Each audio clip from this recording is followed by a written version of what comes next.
ಕೊಪ್ಪಳದಲ್ಲಿ ಸಿಎಂ ಕುಮಾರಸ್ವಾಮಿ ವಿರುದ್ಧ ಪ್ರಧಾನಿ ಮೋದಿ ಕಿಡಿಕಿಡಿ. ಸೇನೆಗೆ ಅಪಮಾನ ಮಾಡಿದವರು ಮುಳುಗಿ ಸಾಯಿರಿ ಅಂತ ಮೋದಿ ಹೇಳಿದ್ದೇಕೆ? ಇದುವೇ ಹೊತ್ತಿನ ವಿಶೇಷ. ಸಿಎಂಗೆ ಮೋದಿ ಸಿಡಿಗುಂಡು.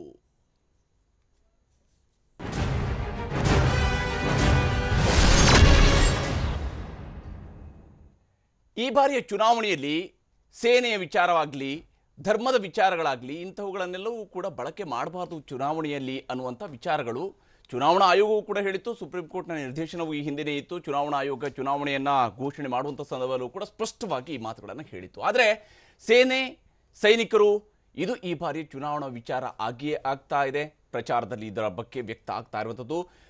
ಮುಖ್ಯಮಂತ್ರಿ ಕುಮಾರಸ್ವಾಮಿ ಅವರು ಹೇಳಿರುವ ಮಾತನ್ನ ಬಳಸಿಕೊಂಡು ಇವತ್ತು ಪ್ರಧಾನಿ ಮೋದಿಯವರು ಅತ್ಯಂತ ತೀವ್ರತರವಾದಂತಹ ವಾಗ್ದಾಳಿಯನ್ನು ನಡೆಸಿದ್ದಾರೆ. ಅದರ ಬಗ್ಗೆ ಡಿಟೇಲ್ ಆಗಿರುವ ರಿಪೋರ್ಟ್ ನಮ್ಮ ಮುಂದೆ ನೋಡೋಣ.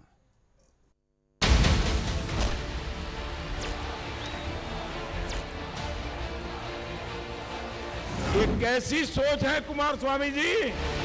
आ शिव ಇವತ್ತು ಬಿಜೆಪಿಯನ್ನು ಧೂಳಿಪಟ ಮಾಡ್ತಾನೆ. अरे डूब मरो देश की सेना का अपमान करने वाले ನರೇಂದ್ರ ಮೋದಿ ಬಹಳ ದಿವಸ ಇರೋದಿಲ್ಲ ದೇಶದಲ್ಲಿ, ಇನ್ನೇನು ತಿಂಗಳಿರಬಹುದು ಅಷ್ಟೇ.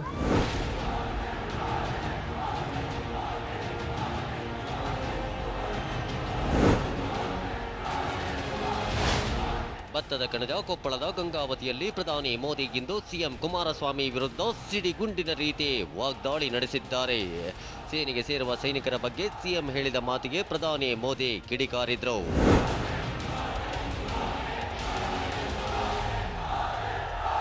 क्या यहाँ के मुख्यमंत्री जी ने ये कहा है कि जिनको 2 टाइम खाना नहीं मिलता है वो सेना में जाता है?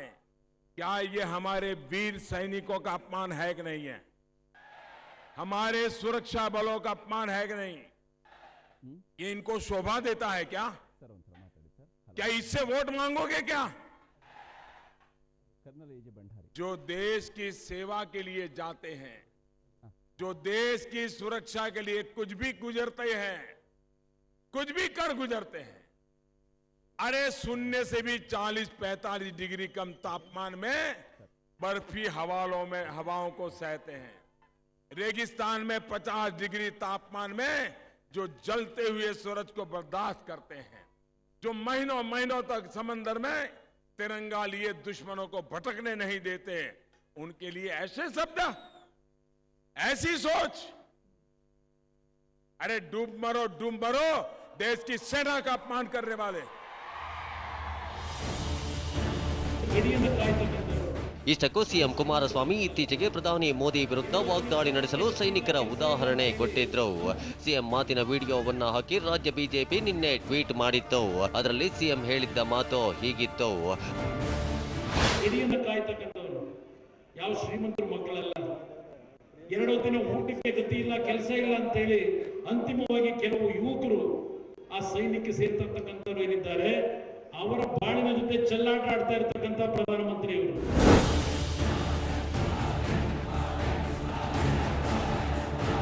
ಆದರೆ ಬಿಜೆಪಿ ಮಾಡಿದ್ದ ಟ್ವೀಟ್ಗೆ ಸಿಎಂ ಕುಮಾರಸ್ವಾಮಿ ಟ್ವೀಟ್ ಮೂಲಕ ತಿರುಗೇಟು ನೀಡಿದ್ರು. ಬಿಜೆಪಿ ಮತ್ತೆ ಅದರ ಹಳೆಯ ಟ್ರಿಕ್ಸ್ ತೋರಿಸಿದೆ. ನನ್ನನ್ನು ಅವಹೇಳನ ಮಾಡಲು ತಿರುಚಿದ ವಿಡಿಯೋವನ್ನ ಹಾಕಿದೆ. ಸೇನೆಗೆ ಸೇರುವ ಎಲ್ಲರೂ ಶ್ರೀಮಂತರಲ್ಲ ಎಂದು ನಾನು ಹೇಳಿದ್ದೆ. ಪ್ರಧಾನಮಂತ್ರಿಯವರು ವೋಟ್ ಪಡೆಯಲು ಸೈನಿಕರ ಜೀವನದ ಜೊತೆ ಚೆಲ್ಲಾಟವಾಡಬಾರದು. ನಾನೆಂದೂ ಕೇವಲ ಜೀವನ ಸಾಗಿಸಲಷ್ಟೇ ಸೈನಿಕರು ಸೇನೆಗೆ ಸೇರುತ್ತಾರೆಂದು ಹೇಳಿಲ್ಲ. ಯಾವಾಗ ಸಿಎಂ ಹೀಗೆ ತಮ್ಮ ಹೇಳಿಕೆ ಬದಲಿಸಿದ್ರೋ ಇದನ್ನೇ ಬಿಜೆಪಿ ಅಸ್ತ್ರವಾಗಿ ಬಳಸಿಕೊಂಡಿದೆ. ಪ್ರಧಾನಿ ಮೋದಿ ಅವರಂತೂ ಸಿಎಂ ವಿರುದ್ಧ ಮಾತಿನ ಸಿಡಿಗುಂಡು ಸಿಡಿಸಿದ್ರು. ಈಗ ಹೇಳಿಕೆ ಬದಲಿಸಿ ತಪ್ಪಿಸಿಕೊಳ್ಳಲು ಕುಮಾರಸ್ವಾಮಿ ಹೊರಟಿದ್ದಾರೆ. ಆದರೆ ನೀವು ಸೇನೆಗೆ ಆಡಿದ ಮಾತಿಂದ ತಪ್ಪಿಸಿಕೊಳ್ಳೋಕೆ ಸಾಧ್ಯವಿಲ್ಲ ಎಂದಿದ್ದಾರೆ.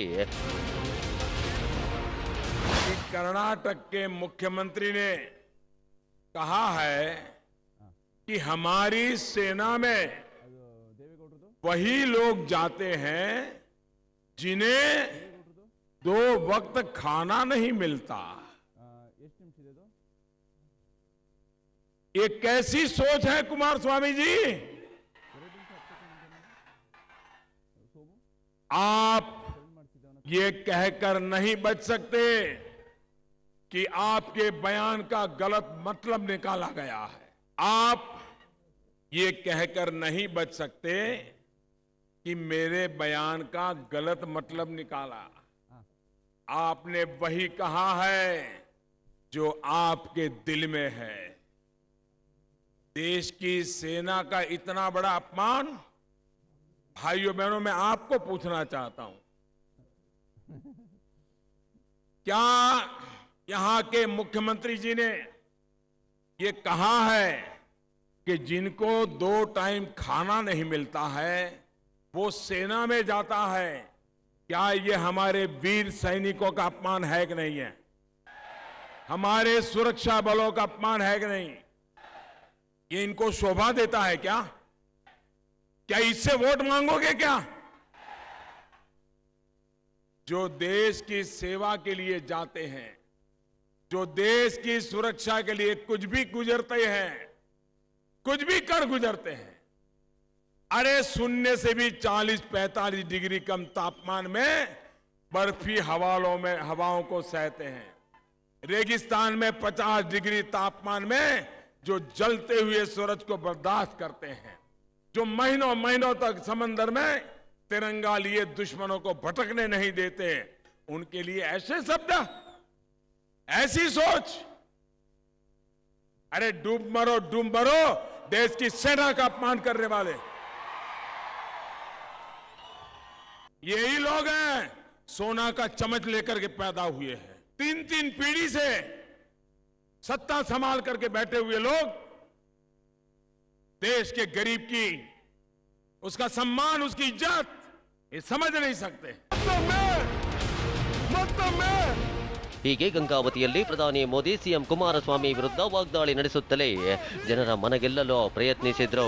ಸೇನೆ ಹಾಗೂ ಸೈನಿಕರ ಬಲಿದಾನವನ್ನ ಪ್ರಧಾನಿ ಮೋದಿ ಚುನಾವಣಾ ಲಾಭಕ್ಕಾಗಿ ಬಳಸಿಕೊಳ್ಳುತ್ತಿದ್ದಾರೆ ಅಂತ ಆಪಾದನೆ ಮಾಡುತ್ತಿದ್ದ ಸಿಎಂ ಮಾತೆ ಈಗ ಪ್ರಧಾನಿ ಮೋದಿ ಅವರ ಪ್ರಚಾರಕ್ಕೆ ಸರಕಾಗಿ ಮಾರ್ಪಟ್ಟಿರೋದಂತ ಸುಳ್ಳಲ್ಲ. ಆದ್ರೆ ಮೋದಿ ಸಿಡಿಗುಂಡನ್ನ ಸಿಎಂ ಹೇಗೆ ಎದುರಿಸುತ್ತಾರೆ ಅನ್ನೋದು ಮುಂದಿನ ದಿನಗಳಲ್ಲಿ ಗೊತ್ತಾಗಲಿದೆ. ಶಿವಕುಮಾರ್, ಟಿವಿ9 ಕೊಪ್ಪಳ.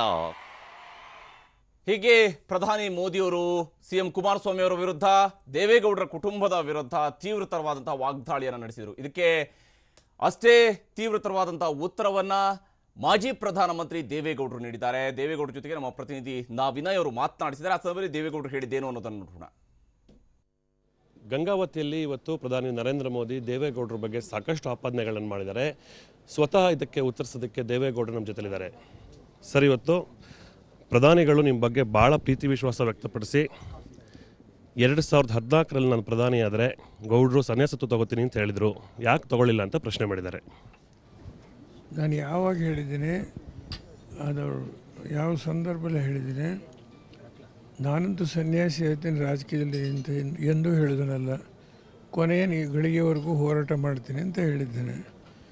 ಈ ರಾಜ್ಯದಲ್ಲಿ 24/7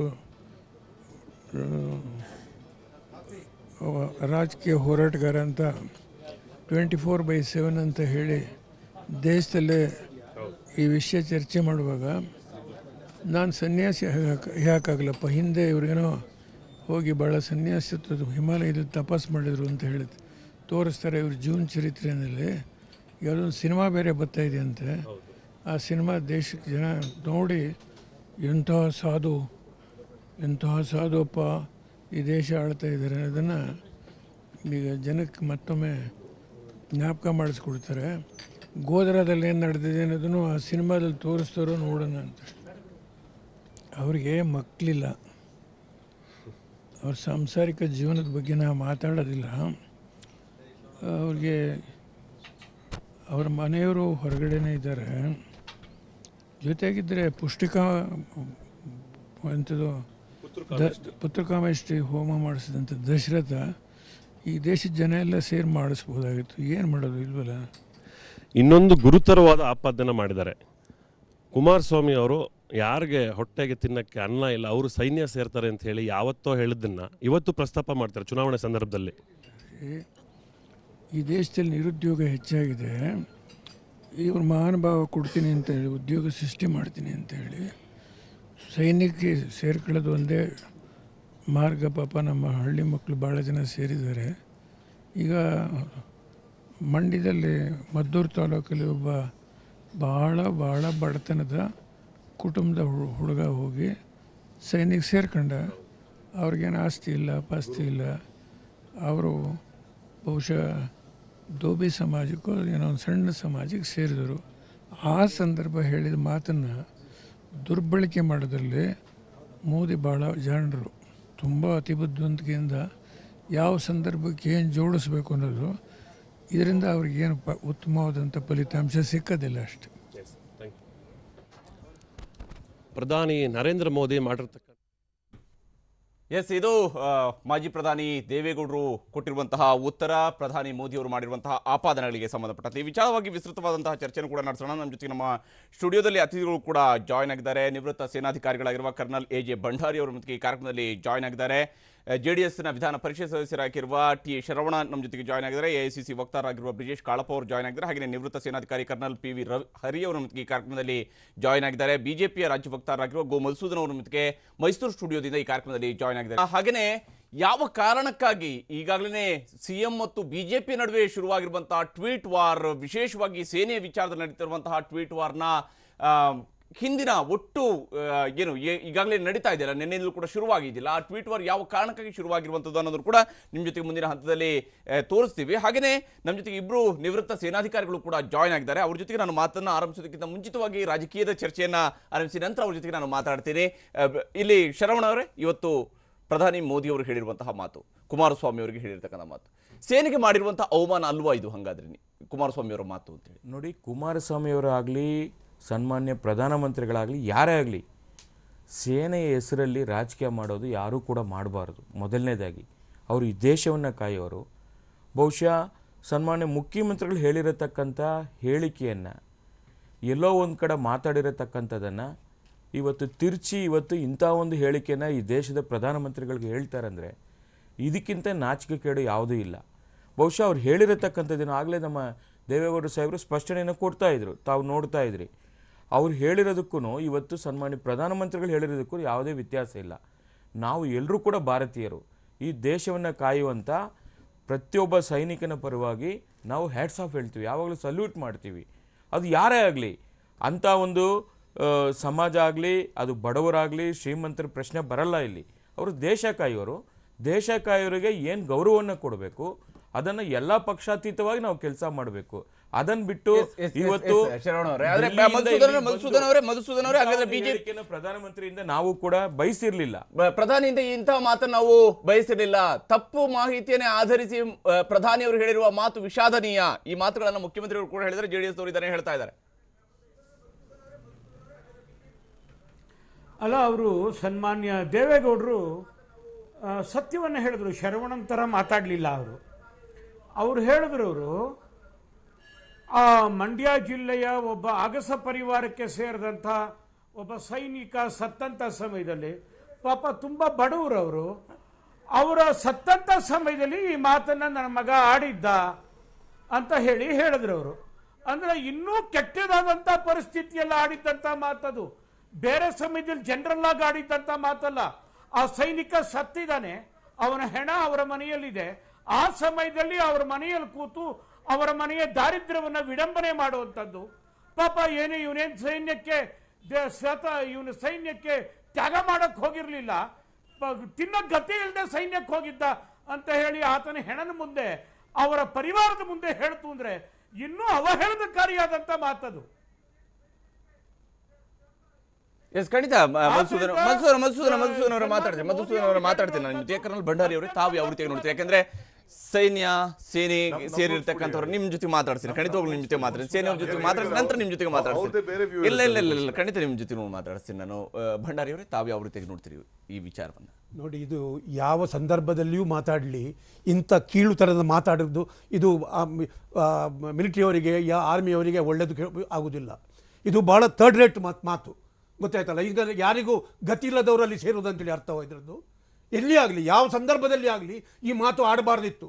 ಇದು ಮಾತಾಡಿದ್ದು ಕರೆಕ್ಟ್ ಅಲ್ಲ. ಪ್ರೈಮ್ ಮಿನಿಸ್ಟರ್ ಇದನ್ನು ತೆಗೆದು ಹೇಳಿದ್ದು ಕರೆಕ್ಟ್. ಅದು ಎಲ್ರಿಗೂ ಗೊತ್ತಾಗಬೇಕು ನೀಚತನ. ನೀವು ಎಂಥದೋ ಕಿಚ್ಚಾಡಿ ಪೊಲಿಟಿಕ್ಸ್ನಲ್ಲಿ, ಆದರೆ ಗರೀಬ್ ಓದಳಿ ಇಲ್ಲಿ ರಾಜಸ್ಥಾನದ ಮಹಾರಾಜ ಸೇರಿದ್ದಾನೆ 1 ರೂಪಾಯಿ ತಗೊಂಡು, ಸಣ್ಣ ಸ್ಯಾಲ್ರಿ ತಗೊಳ್ತಿದ್ದಿಲ್ಲ ಇತ್ತು, 1 ರೂಪಾಯಿ ಸೇರಿ 1 ರೂಪಾಯಿ ಅವರು ತಗೊಳ್ತಿದ್ರು, ಅವರು ಆರ್ಮಿಗೆ ಸೇರಿದ್ದಾರೆ. ಮಹಾರಾಜ ಭವಾನಿ ಸಿಂಗ್ ಗೊತ್ತಾಯ್ತಲ್ಲ. ಇದು ಎಲ್ಲ ಪಾಪದವರಲ್ಲ, ಪಾಪದ ಇದು ನಾಚಿಕೆಗೇಡು. ಈಗ ಸೈನಿಕರು ಇದನ್ನು ಕೇಳಿದರೆ ಹೇಗೆ ಆಗ್ಬಹುದು? ಅವರಿಗೆ ಮರ್ಯಾದೆ ಕೊಡುವುದ? ಇದು ಬಹಳ ನಾಚಿಕೆ ಕೇಳು. ಇಂಥ ಮಾತಾಡಬಾರ್ದು, ಯಾವ ಸ್ಥಿತಿಯಲ್ಲಿಯೂ ಮಾತಾಡಬಾರ್ದು. ಇಲ್ಲಿ ಗತಿ ಇಲ್ಲದೆ ಹೋಗೋದಲ್ಲ, ಇಲ್ಲಿ ಸೆಲೆಕ್ಟ್ ಆಗಿ ಅವನೊಂದು ದೇಶ ಪ್ರೇಮದಲ್ಲಿ ಹೋಗ್ತಾರೆ. 1-2 ಜನರು ಹೋಗ್ಬೋದು ಬೇರೆ ಪರ್ಪಸ್ನಲ್ಲಿ, ಆದರೆ ಅಲ್ಲಿ ಹೋಗ್ಬಿಟ್ಟು ಅಲ್ಲಿ ಬುಲೆಟ್ ಬರುವಾಗ ಇದು ದುಡ್ಡಿಗೋಸ್ಕರ ಹೋದಲ್ಲ.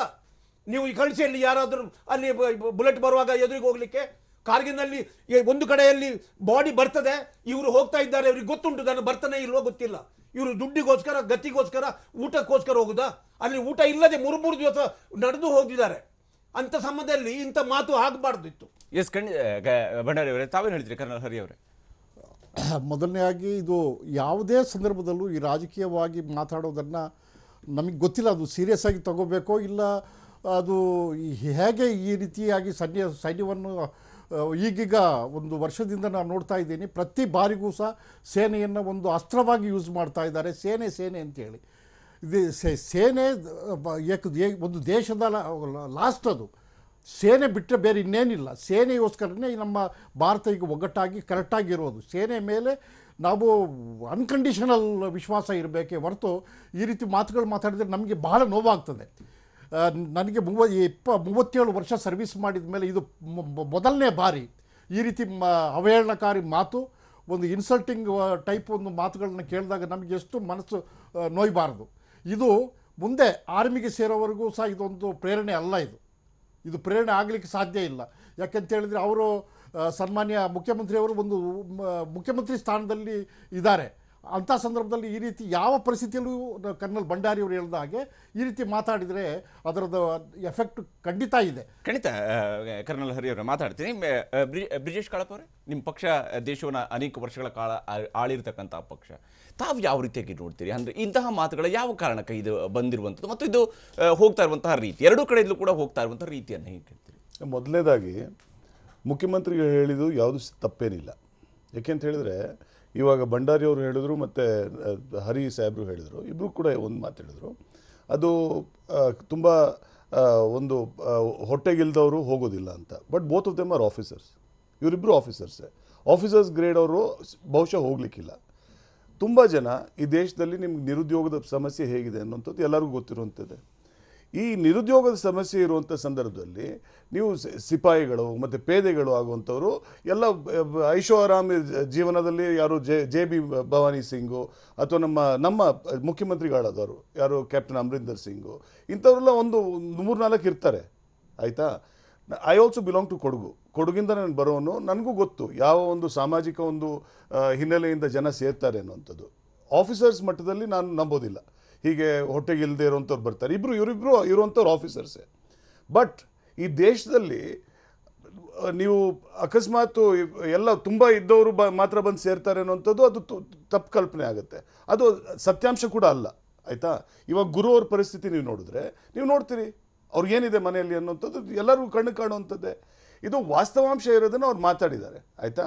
ಪ್ರಧಾನಮಂತ್ರಿಗಳು ಬಂದು ಅವ್ರಿಗೇನಾಗಿದೆ ಇವಾಗ ಸುಮಾರು 1 ವರ್ಷದಿಂದ ಇವಾಗ ಬಾಲಕೋಟ್ ಆದಮೇಲಿಂದ ಅವ್ರು ಪದೇ ಈ ರಾಜಕೀಯದ ಇದು ಪೊಲಿಟಿಸೈಸೇಷನ್ ಆರ್ಮಿ ಮಾಡಿದ್ರೆ ಅವ್ರಿಗೆ ಅನುಕೂಲ ಆಗ್ತಿದೆ ಅಂತ ಅವ್ರಿಗೆ ಗೊತ್ತಾಗ್ತಿದೆ ಪದೇ. ಯಾಕೆಂತ ಹೇಳಿದ್ರೆ ಅವರು ಸರ್ವಿಸಲ್ಲಿ ಏನಾಗ್ತಿದೆ, ಅವ್ರು ಯಾವಾಗ ಬಾಲಕೋಟ್ ಆಯಿತು ಅಲ್ಲಿಂದ ಒಂದು 10 ಪಾಯಿಂಟ್ ರೈಸ್ ಆಯಿತು. ಅದಕ್ಕೆ ಇವರು ಯಡಿಯೂರಪ್ಪನವ್ರು ಕೂಡ ಹೇಳಿರುವಂಥದ್ದು ನಮ್ಗೆ 22 ಸೀಟ್ ಬರುತ್ತೆ ಅಂತ. ಅದನ್ನು ಇವತ್ತು ಪ್ರಧಾನಮಂತ್ರಿಗಳು ಹೇಗೆ ಅದನ್ನು ಲಾಭ ಪಡ್ಕೋಬೇಕು ಅನ್ನೋಂಥದ್ದನ್ನು ಆ್ಯಕ್ಚುಲಿ ಮುಖ್ಯಮಂತ್ರಿಗಳು ಹೇಳಿದ್ದು ಯಾವುದೂ ತಪ್ಪಿಲ್ಲ. 100% ಸತ್ಯಾಂಶನೇ. ಯಾಕಂದರೆ ನಾನು ಕೊಡಗಿಂದ ಬರೋನು ನನಗೆ 100% ಗೊತ್ತಿರುವಂಥದ್ದು ಈ ಪರಿಸ್ಥಿತಿ.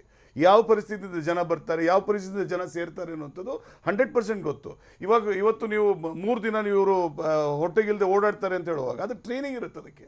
ಇವಾಗ ಯಾರನ್ನೋ ಸುಮ್ಮನೆ ನೀವು ಕರ್ಕೊಂಡ್ಬಂದು ಅವ್ರನ್ನ ಓಡಿ ಅಂತ ಹೇಳಿದ್ರೆ ಆಗಲ್ಲ. ನೀವು ಟ್ರೈನಿಂಗ್ ಕೊಟ್ಟವ್ರನ್ನ ಮಾಡಿಸೋದಂಥದ್ದು ಹಾಗೆ. ಆಯಿತಾ?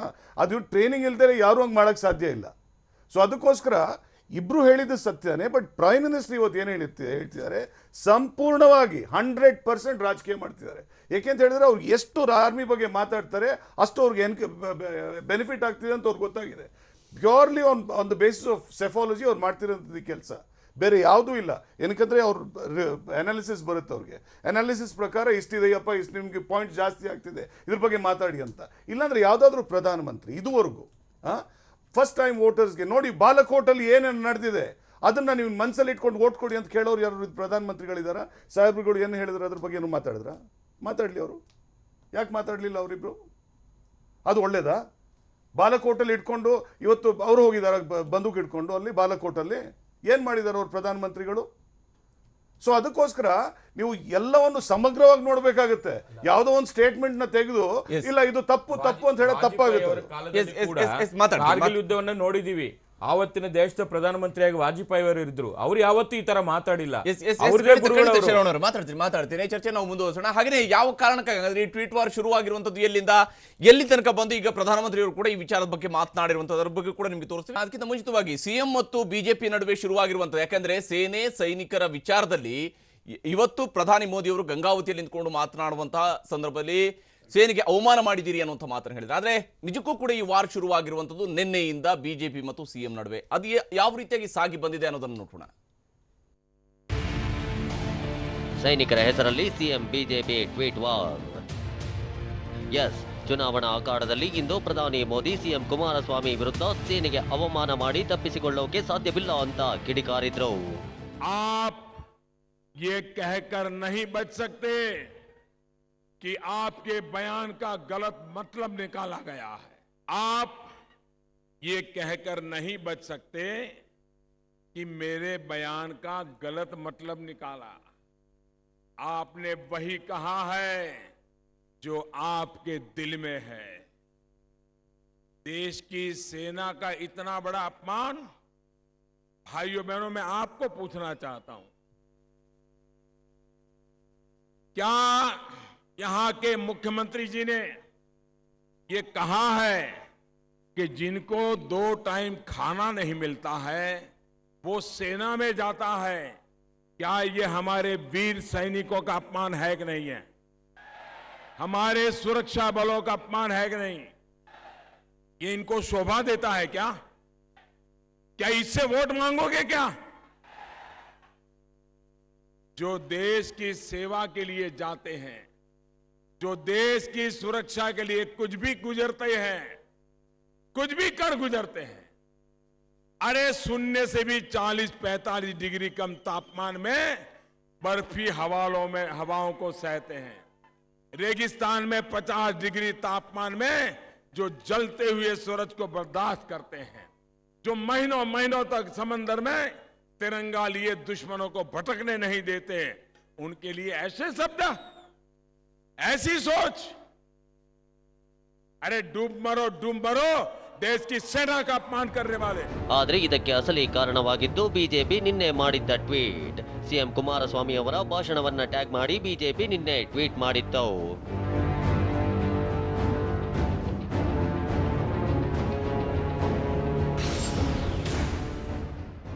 ಮಾನ್ಯ ಕುಮಾರಣ್ಣ ಅವರೇ, ಊಟಕ್ಕೆ ಗತಿಯಿಲ್ಲದ ಯುವಕರು ಸೈನ್ಯಕ್ಕೆ ಸೇರುತ್ತಾರೆ ಎಂದು ಹೇಳಿರುವ ನಿಮಗೆ ನಾಚಿಕೆಯಾಗಬೇಕು. ಯುವಕರು ದೇಶಭಕ್ತಿಯಿಂದ ಸೈನ್ಯಕ್ಕೆ ಸೇರುತ್ತಾರೆಯೇ ಹೊರತು ಯಾವುದೇ ಆಸೆ ಆಮಿಷಗಳಿಂದಲ್ಲ. ಸೈನಿಕರ ಬಗ್ಗೆ ಕೀಳಾಗಿ ಮಾತನಾಡಿದ ನಿಮ್ಮನ್ನ ನಾಡಿನ ಜನತೆ ಕ್ಷಮಿಸಲಾರರು. ಹೀಗೆ ಕನ್ನಡ ಮತ್ತು ಇಂಗ್ಲಿಷ್ನಲ್ಲಿ ಟ್ವೀಟ್ ಮಾಡಿದ್ದ ಬಿಜೆಪಿ ಇದರ ಜೊತೆಗೆ ಸಿಎಂ ಮಾಡಿದ್ದ ಈ ಮಾತನ್ನ ಟ್ಯಾಗ್ ಮಾಡಿತ್ತು. ಗಡಿಯನ್ನು ಕಾಯ್ತಕ್ಕಂಥವ್ರು ಯಾವ ಶ್ರೀಮಂತರ ಮಕ್ಕಳಲ್ಲ. 2 ದಿನ ಊಟಕ್ಕೆ ಗತಿ ಇಲ್ಲ, ಕೆಲಸ ಇಲ್ಲ ಅಂತ ಹೇಳಿ ಅಂತಿಮವಾಗಿ ಕೆಲವು ಯುವಕರು ಆ ಸೈನ್ಯಕ್ಕೆ ಸೇರ್ತಕ್ಕಂಥವ್ರು ಏನಿದ್ದಾರೆ ಅವರ ಬಾಳಿನ ಜೊತೆ ಚೆಲ್ಲಾಟ ಆಡ್ತಾ ಇರ್ತಕ್ಕಂಥ ಪ್ರಧಾನಮಂತ್ರಿಯವರು. ಇಷ್ಟೇ ಅಲ್ಲ, ಇದರ ಜೊತೆ ರಾಜ್ಯ ಬಿಜೆಪಿ ಇನ್ನೊಂದು ಟ್ವೀಟ್ ಮಾಡಿತ್ತು. ಅದರಲ್ಲಿ ನಿಮ್ಮ ಮಗನನ್ನು ಯಾಕೆ ಸೇನೆಗೆ ಕಳಿಸಿಲ್ಲ ಅಂತ ಪ್ರಶ್ನಿಸಲಾಗಿತ್ತು.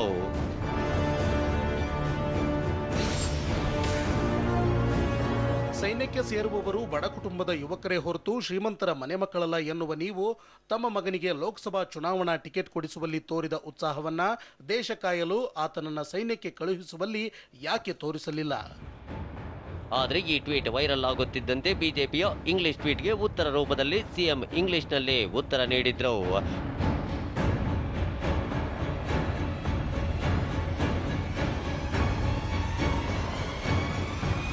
ಹೀಗೆ ಬಿಜೆಪಿ ಸರಣಿ ಟ್ವೀಟ್ ಮಾಡಿ ಸಿಎಂ ಕುಮಾರಸ್ವಾಮಿ ಅವರನ್ನ ಕೆಣಕಿತ್ತು. ಇದಕ್ಕೆ ಸಿಎಂ ಕುಮಾರಸ್ವಾಮಿ ಟ್ವೀಟ್ ಮೂಲಕವೇ ತಿರುಗೇಟು ನೀಡಿದ್ರು. ಬಿಜೆಪಿ ಮತ್ತೆ ಅದರ ಹಳೆಯ ಟ್ರಿಕ್ಸ್ ತೋರಿಸಿದೆ. ನನ್ನನ್ನು ಅವಹೇಳನ ಮಾಡಲು ತಿರುಚಿದ ವಿಡಿಯೋವನ್ನು ಹಾಕಿದೆ. ಸೇನೆಗೆ ಸೇರುವ ಎಲ್ಲರೂ ಶ್ರೀಮಂತರಲ್ಲ ಎಂದು ನಾನು ಹೇಳಿದ್ದೆ. ಪ್ರಧಾನಮಂತ್ರಿಯವರು ವೋಟ್ ಪಡೆಯಲು ಸೈನಿಕರ ಜೀವನ ಜೊತೆ ಚೆಲ್ಲಾಟವಾಡಬಾರದು. ನಾನೆಂದು ಕೇವಲ ಜೀವನ ಸಾಗಿಸಲಿಕ್ಕಷ್ಟೇ ಸೈನಿಕರು ಸೇನೆಗೆ ಸೇರುತ್ತಾರೆಂದು ಹೇಳಿಲ್ಲ. ಆದರೆ ಸಿಎಂ ಮಾಡಿದ ಈ ಟ್ವೀಟ್ ಬಿಜೆಪಿ ಪಾಲಿಗೆ ಮತ್ತೊಂದು ಸುತ್ತಿನ ಸಮರಕ್ಕೆ ಆಹಾರವಾಯಿತು. ಅಲ್ಲದೆ ಸಿಎಂ ಟ್ವೀಟ್ಗೆ ಉತ್ತರವಾಗಿ ಮತ್ತೊಂದು ಟ್ವೀಟ್ ಬಾಣ ಬಿಟ್ಟಿದೆ. ಪ್ರತಿ ಬಾರಿ ಕುಮಾರಸ್ವಾಮಿ ಅವರ ತಪ್ಪನ್ನ ಪತ್ತೆ ಹಚ್ಚಿದರೆ ಅವರು ನಾನು ನಿರಪರಾಧಿ ತಿರುಚಿದ ವಿಡಿಯೋ ಬಳಸಿದ್ದಾರೆಂದು ಕೂಗುತ್ತಾರೆ.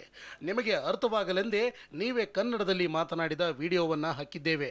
ನಿಮಗೆ ಕನ್ನಡ ಅರ್ಥವಾಗದಿದ್ದರೆ ಕನ್ನಡದ ಮೇಷ್ಟ್ರು ಸಿದ್ದರಾಮಯ್ಯ ಅವರನ್ನ ಕೇಳಿ ತಿಳಿದುಕೊಳ್ಳಿ. ಇದರಲ್ಲಾದರೂ ನೀವು ಮತ್ತು ಅವರು ಸಮನ್ವಯ ಸಾಧಿಸುವಂತಾಗಲಿ. ಹೀಗೆ ಸಿಎಂ ವಿರುದ್ಧ ಟ್ವೀಟ್ನಲ್ಲಿ ಬಿಜೆಪಿ ಸಮರ ಸಾರಿತ್ತು. ಆದರೆ ಇವತ್ತು ಕುಣಿಗಲ್ನಲ್ಲಿ ಚುನಾವಣಾ ಪ್ರಚಾರ ಸಭೆಯಲ್ಲಿ ಮಾತನಾಡಿದ ಸಿಎಂ ಕುಮಾರಸ್ವಾಮಿ ನನ್ನ ಹೇಳಿಕೆಯನ್ನ ಬಿಜೆಪಿಯವರು ತಿರುಚಿದ್ದಾರೆ ಅಂತ ಪುನರುಚ್ಚರಿಸಿದ್ರು. ಈ ದೇಶದ ಸೈನಿಕರೇನಿದ್ದಾರೆ, ಈ ದೇಶದ ಗಡಿಯಲ್ಲಿ ಕಾಯ್ತಕ್ಕಂಥ ಯುವಕರು, ನಾನು ಹೇಳದಂಥದ್ದು ಆ ಕುಟುಂಬಗಳ ಒಂದು ನಿರ್ವಹಣೆಯನ್ನು ಮಾಡಕ್ಕಾಗದೆ ಯಾರೋ ಶ್ರೀಮಂತರ ಮಕ್ಕಳು ಇವತ್ತು ಸೈನ್ಯದಲ್ಲಿ ಗಡಿ ಕಾಯ್ಲಿಕ್ಕೆ ಹೋಗೋದಿಲ್ಲ. ಆ ಬಡ ಕುಟುಂಬದಲ್ಲಿರ್ತಕ್ಕಂಥ ಬಡ ಕುಟುಂಬದ ಮಕ್ಕಳು ಆ ಒಂದು ದೇಶ ಕಾಯ್ಲಿಕ್ಕೆ ಏನು ಹೋಗ್ತಾರೆ. ಇವತ್ತು ಅಂಥವರಿಗೆ ನರೇಂದ್ರ ಮೋದಿಯವರು ರಕ್ಷಣೆ ಕೊಡಲಿಲ್ಲ ಅಂದರೆ ಇದಕ್ಕೆ ಬಿಜೆಪಿಯವರು ಅದೆಂಥದೋ ಟ್ವೀಟ್ ಮಾಡ್ತಾರಂತೆ. ಟ್ವೀಟ್ ಮಾಡಿ ಕುಮಾರಸ್ವಾಮಿ ಅವರು 2 ಹೊತ್ತು ಊಟಕ್ಕೆ ಕತ್ತಿಲ್ದೆ ಇರ್ತಾರೆ, ಹೋಗಿ ಸೈನಿಕ ಸೇರ್ತಾರೆ ಅಂತ ಹೇಳಿ ಕಾಮೆಂಟ್ಸ್ ಮಾಡಿದ್ದಾರೆ ಅಂತೇಳಿ ಹೇಳ್ತಾರೆ. ನಾನು ಹೇಳಿದ್ದು ಈ ದೇಶದ ಶ್ರೀಮಂತರ ಮಕ್ಕಳು ಯಾರು ಈ ದೇಶದ ರಕ್ಷಣೆ ಮಾಡ್ಲಿಕ್ಕೆ ಹೋಗೋದಿಲ್ಲ. ಯಾವ ನಮ್ಮ ಬಡ ಕುಟುಂಬದ ಹಳ್ಳಿಯ ಮಕ್ಕಳು ಇವತ್ತು ದೇಶ ಕಾಯ್ಲಿಕ್ಕೆ ಹೋಗ್ತಾರೆ. ಇವತ್ತು ಅಂತ ಮಕ್ಕಳನ್ನ ಬಲಿ ತಗೋತಾ ಇದ್ದೀರಿ ಅಂತ ಹೇಳಿ ನರೇಂದ್ರ ಮೋದಿ ಅವರಿಗೆ ನಾನು ಹೇಳುವಂತದ್ದು. ಆದ್ರೆ ಸಿಎಂ ಹೀಗೆ ನನ್ನ ಹೇಳಿಕೆ ತಿರುಚಲಾಗಿದೆ ಅಂತ ಹೇಳ್ತಿದ್ರು. ಬಿಜೆಪಿ ನಾಯಕರು ಮಾತ್ರ ಬಿಡುತ್ತಿಲ್ಲ. ಸಿಎಂ ಮಾತನ್ನೇ ಮುಂದಿಟ್ಟು ಪ್ರಧಾನಿ ಮೋದಿ ಅವರಿಗೂ ಸಿಡಿಗುಂಡು ಹಾರಿಸಿದ್ದು. ಚುನಾವಣೆ ಮುಗಿಯುವವರೆಗೂ ಕುಮಾರಸ್ವಾಮಿ ವಿರುದ್ಧ ಬಿಜೆಪಿ ಇದನ್ನೇ ಅಸ್ತ್ರವಾಗಿ ಪ್ರಯೋಗಿಸೋದಂತೂ ಸ್ಪಷ್ಟ. ಕುಣಿಗಲ್ನಿಂದ ಪ್ರಸನ್ನ ಜೊತೆ ಕಿರಣ್, TV9 ಬೆಂಗಳೂರು.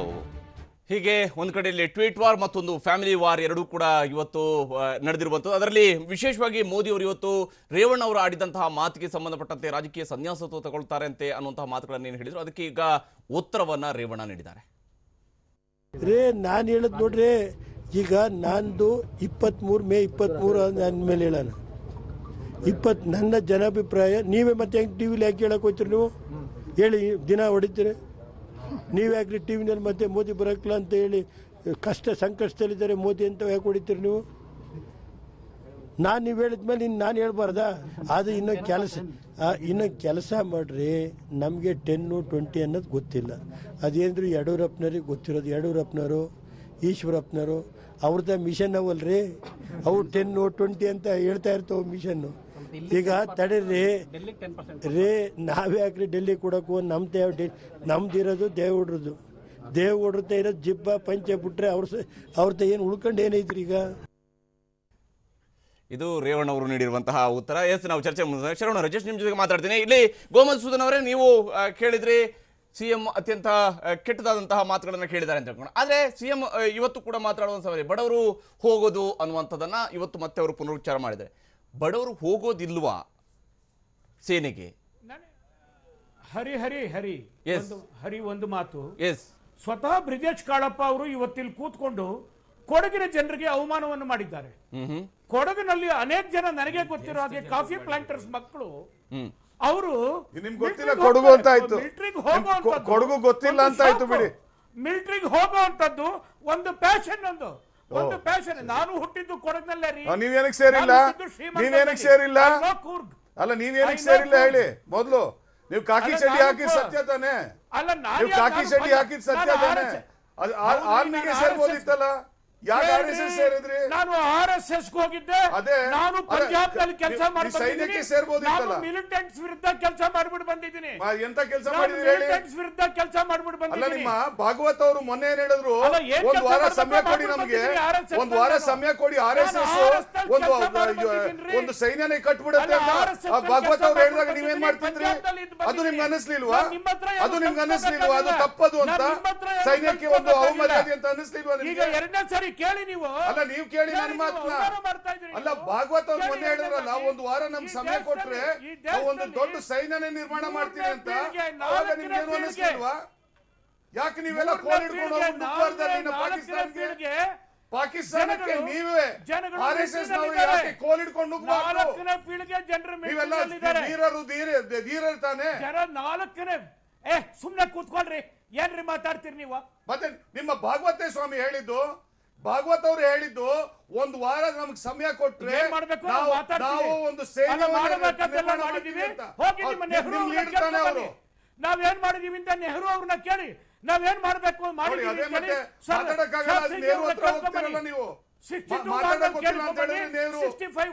ಬೇರೆ ಏನ್ ಗೊತ್ತಿದೆ ನಿಮಗೆ? 5 ವರ್ಷದಲ್ಲಿ ಬೇರೆ ಏನ್ ಮಾಡಿದೀರಿ? ನೆಹರು ಮೇಲೆ ಎಲ್ಲ ಬ್ಲೇಮ್ ಮಾಡಬಹುದು. ಇದು ಬಿಟ್ಟು ಬೇರೆ ಏನ್ ಮಾಡಿದೀರಾ ನೀವು? RD parade. ಎಂತ RD parade? We participated in RD parade. Nehru ಅವರು ಯಾವುದೋ ಒಂದು ವರ್ಷ ನಿಮ್ಮನ್ನ ಪಾಪ ಕೆಟ್ಟವರು ಒಳ್ಳೇದಾಗ್ಲಿ ಅಂತ ಸುಧಾರಣೆ ಮಾಡೋದಕ್ಕೆ ನಿಮ್ಮನ್ನ ಒಳಗಡೆ ಸೇರಿಸ್ಕೊಂಡಿದ್ದಕ್ಕೆ ಕೆಟ್ಟವರು ಸಂಗತಿಗಳು ಅನೇಕ ಇದಾವೆ. ಬ್ರಿಜೇಶ್, ನಿಮಗೆ ಗೊತ್ತಿಲ್ದಿರೋ ಸಂಗತಿ ಅನೇಕ ಇದೆ. ಸರಿ, ನಿಮ್ಗೆಲ್ಲ ಗೊತ್ತಿದೆ ಬಿಡಿ. ನೀವ್ ಹೇಳಿ ಇವಾಗ ಯಾತಕ್ಕೆ ನೀವು ಹಿಮಾಚಲ ಪ್ರದೇಶದಲ್ಲಿ ಸರ್ ಕೇಳಿಸ್ಕೊಳ್ಳಿ ಸರ್ ದಯಮಾಡಿ ನೀವು ಡಿಬೇಟ್ ನ ಬದಲಾವಣೆ ಮಾಡಬೇಡಿ. ನಾನು RSS ಪ್ರಚಾರಕನಾಗಿ ನಾನು 2 ವರ್ಷ ಪಂಜಾಬ್ನಲ್ಲಿ ಕೆಲಸ ಮಾಡಿದ್ದೀನಿ. During operation block thunder I was A full time worker in Jalandhar. I was in Punjab. I know what is militancy. ಸರಿ ನೀವೆಲ್ಲ ನೀವು RSS ನವರೇ ಮಿಲಿಟೆನ್ಸಿ ಎಲ್ಲ ಕಂಡು ಮಾಡಿರೋದು ನೀವೆಲ್ಲ ದೇಶವನ್ನ ಕಾಪಾಡಿದ್ ನೀವೆಲ್ಲ ಸರಹದ್ದಲ್ಲೆಲ್ಲ ತಾವೇ ಇರೋದು, RSS ನವರೇ ಇರೋದು. ಇಬ್ರು ಕೂಡ ಮಾತಾಡ್ತೀನಿ. ಮಧುಸೂದನ್ ಅವರೇ ಒಂದೇ ಒಂದು ನಿಮಿಷ. ಬ್ರಿಜೇಶ್ ಕಾಳಪ್ಪ ನಿಮ್ಮನ್ನು ಕೂಡ ಮಾತಾಡ್ತೀನಿ. ಈಗಾಗಲೇ ಪೊಲಿಟಿಕಲ್ ಫೈಟ್ ಯಾವ ರೀತಿಯಾಗಿ ನಡೀತಾ ಇದೆ ಅನ್ನೋದನ್ನ ನಾವು ನೋಡ್ತಾ ಇದ್ವಿ. ನಾನು ಶರವಣ ಅವ್ರ ಜಸ್ಟ್ ನಿಮ್ಮ ಜೊತೆಗೆ ಮಾತಾಡ್ತೀನಿ. ಯಾಕಂದ್ರೆ ಮುಂಚಿತವಾಗಿ ಭಂಡಾರಿ ಅವ್ರ ಜೊತೆಗೆ ಒಂದು ಪ್ರಶ್ನೆ ಕೇಳಬೇಕು. ಭಂಡಾರಿ ಅವರು ಈಗಾಗಲೇ ಕಾಳಪ್ಪ ಅವರು ಎತ್ತಿರುವಂತಹ ಒಂದು ಪ್ರಶ್ನೆಯೂ ಕೂಡ ಇದೆ. ಯಾಕಂದ್ರೆ ಆಫೀಸರ್ಸ್ ಬಹುಶಃ ಶ್ರೀಮಂತರು ಹೋಗ್ಬೋದು, ಆದರೆ ಸೇನೆಗೆ ಯೋಧರಾಗಿ ಹೋಗ್ತಕ್ಕಂಥವ್ರು ಅವರು ಬಹಳ ಕೆಳ ಹಂತದಿಂದ ಬಂದಂಥವ್ರು, ಬಡತನದಿಂದ ಬಂದಿರ್ತಾರೆ ಅನ್ನುವಂಥದ್ದು, ಜೀವನದ ಅನಿವಾರ್ಯತೆಯಲ್ಲಿ ಬಂದಿರ್ತಾರೆ ಅನ್ನುವಂಥದ್ದು. ಇಲ್ಲ ನೋಡಿ, ಯಾರೇ ಆಗಲಿ ಬೇರೆ ಜಾಬ್ ಆಗಲಿ, ಯಾರು ಜಾಬಿಗೆ ಹೋಗೋರು ಎಲ್ಲ ಇದ್ದರೂ ಜಾಬಿಗೆ ಹೋಗ್ತಾರೆ, ಎಲ್ಲರೂ ಹೋಗ್ತಾರೆ. ಹೌದು. ಆದರೆ ಇದಕ್ಕೆ ಹೋಗುವಾಗ ಸ್ವಲ್ಪ ಅವರಿಗೆ ದೇಶದ್ದು ಪ್ರೇಮ ಇದ್ದರೆ ಅದಕ್ಕೆ ಹೋಗ್ತಾರೆ. ಇಲ್ಲ ಇದು ಟಫ್ ಇದು ಉಂಟು, ಇದರಲ್ಲಿ ಭಾಳ ಟ್ರೈನಿಂಗ್ನಲ್ಲಿಯೂ ಟಫ್ ಉಂಟು, ಎಲ್ಲ ಉಂಟು. ಅಂಥ ಯೋಧರಿಗೆ ಬೇರೆ ಎಲ್ಲಿಯೂ ಕೆಲಸ ಸಿಗ್ತದೆ. ಈಗ ಅಲ್ಲಿ ಆರ್ಮಿಗೆ ಒಬ್ಬ ಸೆಲೆಕ್ಟ್ ಆಗುವವನಿಗೆ ಊಟಕ್ಕೆ ಗತಿಗೆ ಬರಲಿಕ್ಕೆಲ್ಲ ಅವನು ಎಂತ ಕೆಲಸ ಮಾಡಿದ್ರು ಐ ಆಮ್ ಶೋರ್ ಅದು ನಿಮ್ಗೆ ಗೊತ್ತಾಗ್ತದೆ. ಅಂತ ಹಟ್ಟಘಟ್ಟ ಹೋಗುವಾಗ ಮಾಡ್ಬೋದು.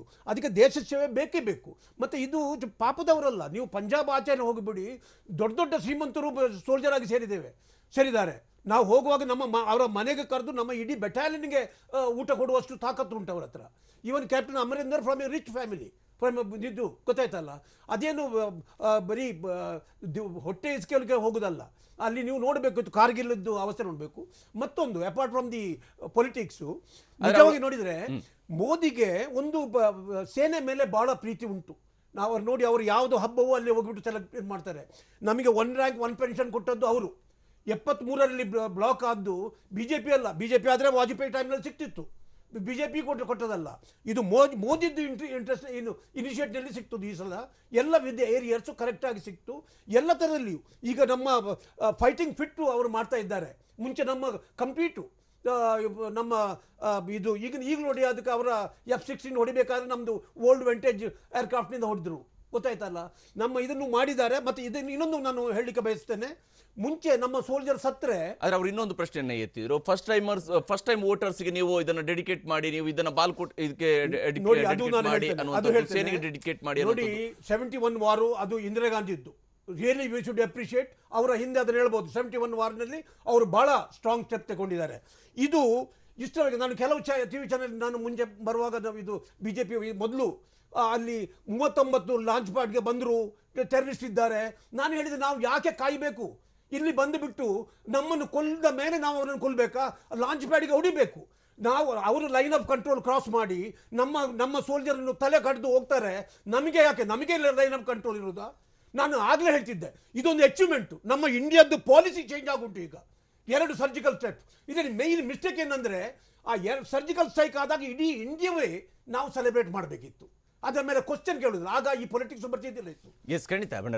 ಹರಿ ಅವರೇ, ಕರ್ನಲ್ ಹರಿ, ಎಲ್ಲದಕ್ಕಿಂತ ಮುಂಚೆ ಹರೀಶ್ ಅವರೇ, ನಾನು ಒಂದು ವಿಷಯ ಕ್ಲಿಯರಾಗಿ ಹೇಳ್ತಿದ್ದೀನಿ, ದಯವಿಟ್ಟು ಸ್ವಲ್ಪ ಒಂದು 2 ನಿಮಿಷ ಕೇಳಿ. ಇದು ಫಸ್ಟ್ಲಿ ಈ ಸೇನೆಗೆ ಸೇರುವುದು ಯಾವುದು ಒಂದು ಇದಿಲ್ಲ, ಒಂದು ಎಲಿಜಿಬಿಲಿಟಿ ಅಂದರೆ ಶ್ರೀಮಂತ ಅಲ್ಲ, ಬಡವ ಅಲ್ಲ, ಅದಕ್ಕೆ ಒಂದು ಸಾಹಸಿ ನೇಚರ್ ಬೇಕು, ಒಂದು ಸಾಹಸಿ ಸ್ವಭಾವ ಇರಬೇಕು ಅವನಿಗೆ.